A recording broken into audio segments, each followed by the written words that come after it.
Chapter 141. Nothing means nothing. Questioner. Whose presence? As a child, you grow up, become aware, and gradually, hopefully, awaken. How would you describe presence? Maharaj. How do you see the entire world? How do you see the child, the man or woman, the world? It is all the reflection, projection of your presence, your spontaneous presence. There is no individuality, just presence which is very vast, everywhere. We have given it a word, presence, but the word, as you know, is also illusion.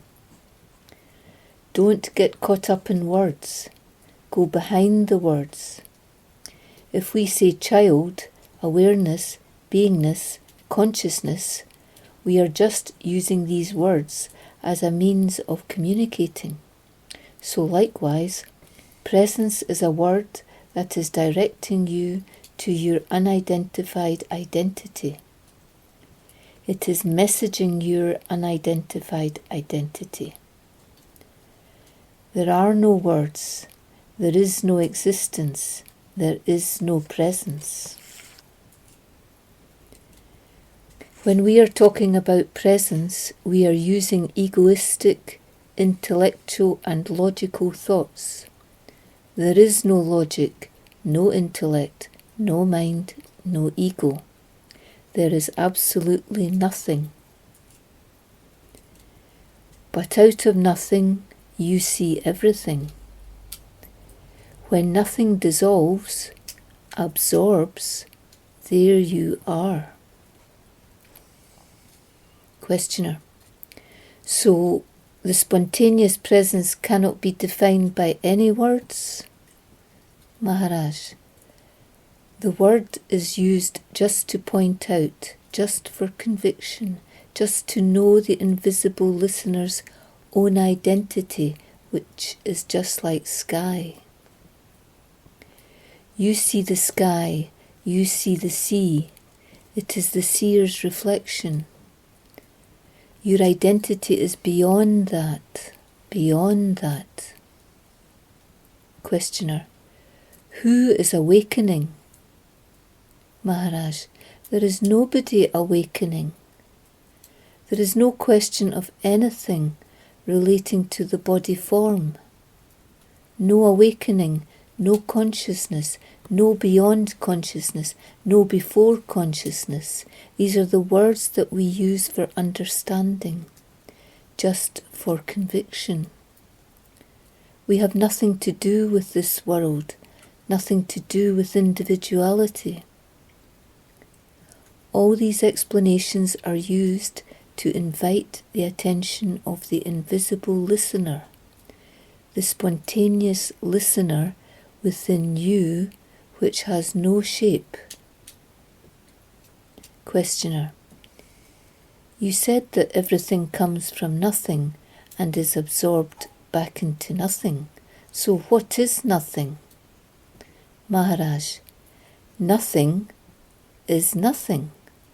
Nothing cannot be defined. Nothing is nothing. It cannot be defined. What is no knowledge? It is no knowledge. I have told you that we are talking about the unborn child.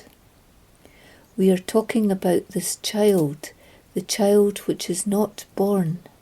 Nothing, not born, unborn. Questioner.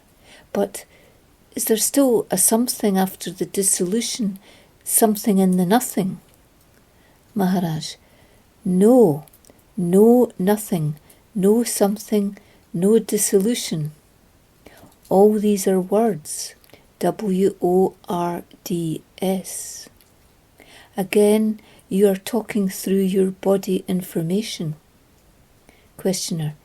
Yes, but you did say that there is still something.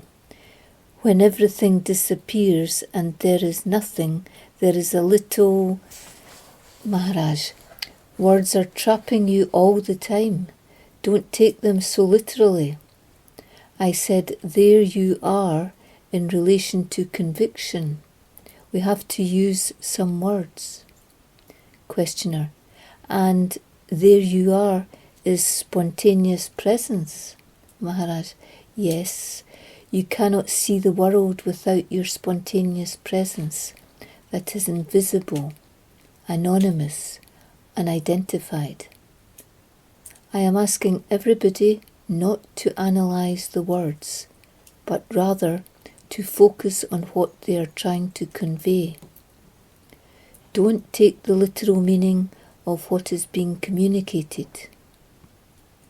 Questioner, Nisargadatta Maharaj talks about when you are a small child, before you identify with the body and the name, you know, like a baby. He talks quite a lot about that, the pre-I am state before identification with the body. Maharaj, again, what he is saying has not to be taken literally. He is simply pointing to presence, to convince you of presence from different angles and dimensions.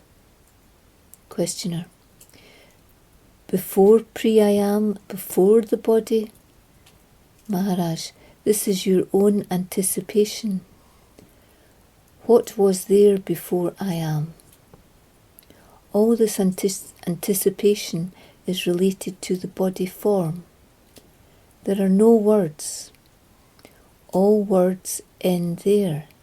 No language, no words. Even existence is anonymous. It cannot be defined in words. All these questions are raised because of the body form. Questioner, the answers are in the silence. Maharaj, silence is the answer to all questions.